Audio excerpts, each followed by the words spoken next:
د دې به اکثر تلاوت جبرئیل السلام په نبی السلام مبارک باندې کوو. په سورتونو کې واحد دا یو سورت دی سوره فاتحه چې دا ټول نازل شوی دی او سوره فاتحه بلا نمونه یې دې ته سوره فاتحه هم وایي، دې ته شافیه هم وایي، سوره شفا کافیه هم ورته وایي، وافیه هم ورته وایي، سوره مسأله هم ورته وایي، بلا نمونه یې د سوره فاتحه. فاتحه د فتح نه کولاوېدو ته ویل کېږي. په دا صورت باندې الله تبارک وتعالی د قرآن آغاز کوي او قرآن پې کولاویږي، د قرآن آغاز پې کېږي او قرآن پې کولاویږي، نو ځکه دې ته سوره فاتحه وایي. بیا د سوره فاتحه متعلق دا دومره فضیلت والا صورت دی، وی الله تبارک وتعالی تورات زبور انجیل 3 کتابونه دي آسماني د دې نه مخکې، دا قرآن څلورم دی چې دا دریو کتابونو کې ټول څه نازل شوي دي، نو هغه الله تبارک وتعالی په دې ټول قرآن کې نازل کړي دي. بیا په دا ټول قرآن کې چې څه دي نو هغه الله تبارک وتعالی په سوره بقره کې را جمع کړي دي. بیا سوره بقره کې چې ټول څه دي نو هغه په دې سوره فاتحه کې را جمع کړي دي. سوره فاتحه کې یو روایت کې راځي چې څلور کتابونو دا ټول قرآن نچوړ په دې سوره فاتحه کې شته. بیا د سوره فاتحه متعلق سوره شفا ورته ویل کېږي. د نبی اسلام په زمانه کې یو زنانه وه، هغه انده و زنانه وه، انده و کافره وه. نو هغې چېرته د دې صورت فضایل اورېدلي چې دا سوره شفا دی او دا انسان باندې چې چا باندې چوف که نو شفا ورکوي.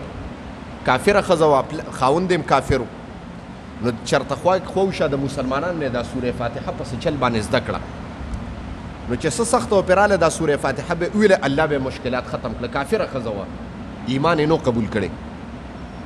یو پیری زوی لړم اوچیچه، بلا طبیبان ورته چې دا ډېر تیز زهر دی، دی به مړ کېږي. وایي دی وله اوبه په سوره فاتحه باندې دم کړه او هغې اوس کلې الله شفا ورکړه. وایي چې خدای شفا ورکړه، دا خاوند ورته چې ښځې تا چېرته جادو زده کړی دی، چېرته منتر دی زده کړی دی، دا جادو دی کوم ځای زده کړی دی؟ او ورته جواب کې ښځې دا جادو نه دی، دا د مسلمانانو په پیغمبر باندې یو آیت دا یو صورت نازل شوی دی چې سوره فاتحه ورته وایي، او دا چې د په څه باندې دم کړه الله شفا ورکوي.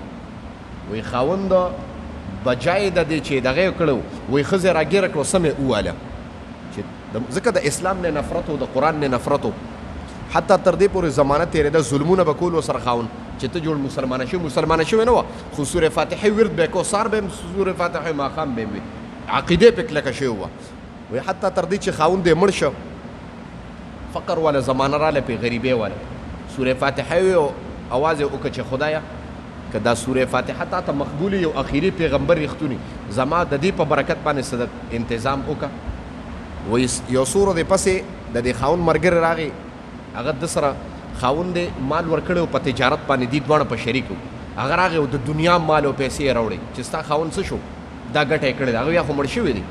وی ګټه یې ورته حواله کړه، حتی تر دې پورې چې دی ورته چې ته اوس یوازې شوې، ورته او زه یوازې شوم. وی خاوند دې مړ شو، خپله قیسې ورته ذکر کړل چې ظلمونه به یې راباندې کول. ولې در باندې ظلمونه کړل؟ وی زما زوی لړم چې چېرې سوره فاتحه مې په ولوسته غیر. وی ښه، وی هغه خاوند هغه ملګري ورته چې په دا سوره فاتحه کې دومره کمال دی نو مسلمانېږي ولې نه؟ هغه ورته مسلمانېدم خو خاوند به والم. نو دا سړی ورته وایه وی زه مسلمانېږم د سوره فاتحې په وجه باندې، ته مسلمانه شه. وی الله تبارک وتعالی ورله د کاروبار انتظام وکړه، د خاوند انتظام یې وکړه، بچی یې مروغ شو. د سوره فاتحې په دغه باندې الله تبارک وتعالی ایمان هم نصیب کړ. د سوره فاتحه کې دومره کمال دی. بیا اوس د سوره فاتحه کې الله تبارک وتعالی اخیری خبره کوم. د سوره فاتحه کې الله تبارک وتعالی د سوال طریقه ښیي چې چانه به سوال څنګه کوي. سوال چې چانه کوي نو اول به د هغه تعریفونه کوي. هلکه وحید ګل ډېر ښه سړی دی، هلکه وحید ګل ډېر ښه سړی دی او الله وله ډېره ملکه ورکړې ده، د جومات ډېر خدمت کوي، پلان بلا تعریف به وکړي.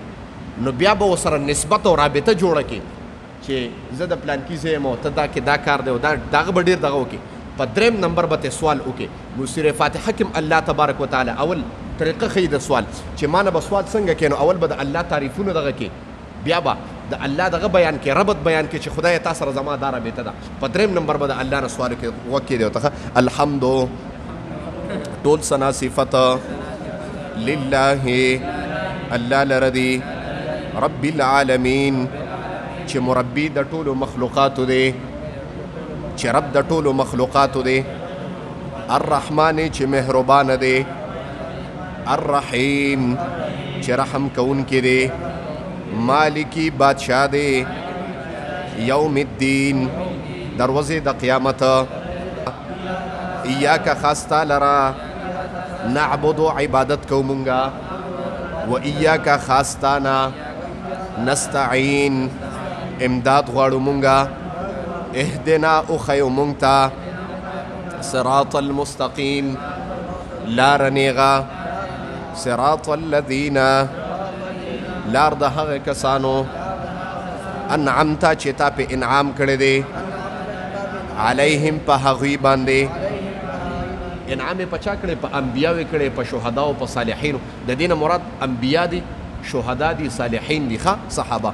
غیر المغضوب او نه لار د هغه کسانو چې تا په غضب کړی دی، ولا الضالین او نه لار د ګمراهانو.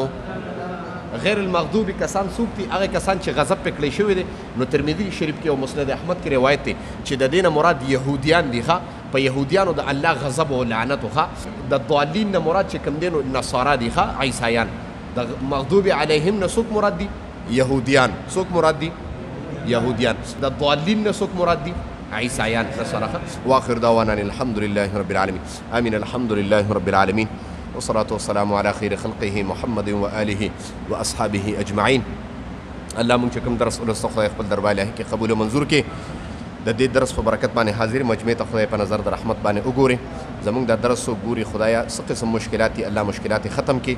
الله د هر قسم آفات او بلیات او اتفاقي حوادثو نه خدای وساتي. څوک قرضداري دي خدای د قرض د عذاب نه وساتي. الله څه مشکلات دي الله مشکلات دفع کړي. ټول امت محمدیه ته خدای خیر پېښ کړي. الله د هر قسم آفات او بلیات او اتفاقي حوادثو تانو قچرو هسپتالونو نه خدای موږ وساتي. الله په وخت ځن کدنم دا کلمې په جبر اولي چې لا اله الا الله محمد رسول.